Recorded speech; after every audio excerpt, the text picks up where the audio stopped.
Hi అందరికీ బాగున్నారా? మేమైతే బాగున్నామండి. ఈరోజైతే కాకరకాయ పచ్చడి పెట్టుకుందాము.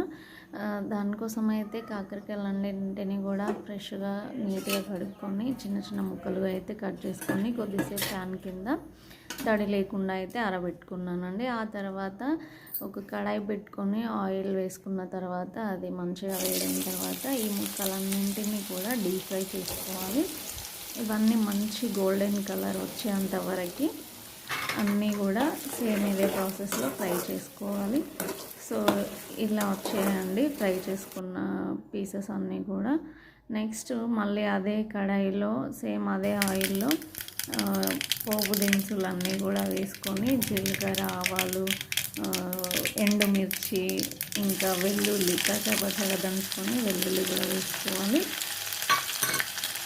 కళ్యామాకు కూడా వేసుకోవాలి. ఇవన్నీ కూడా మంచి గోల్డెన్ కలర్ వచ్చేంత వరకు కూడా ఫ్రై చేసుకోవాలి.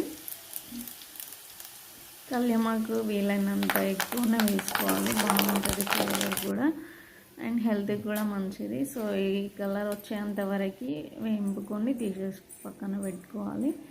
ఆయిల్ చల్లారిన తర్వాత ఈ మనం ఫ్రై చేసి పెట్టుకున్న కాకరకాయ ముక్కల పైన తగినంత ఉప్పు, కారం, ఇంకా ముందుగానే గ్రైండ్ చేసి పెట్టుకున్నానండి నేను మెంతులు, జీలకర్ర, ఆవాల పౌడర్ ఇది.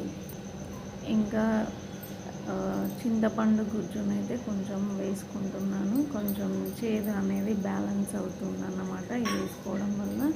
సో ఇవన్నీ అయిన తర్వాత మళ్ళీ మనం పోపు వేసుకున్న ఆయిల్ ఏదైతే ఉందో అది ఇందులో వేసి మంచిగా కలుపుకోవడమే. అంతే, సింపుల్గా రెడీ అయిపోతుందండి మన కాకరకాయ పచ్చడి.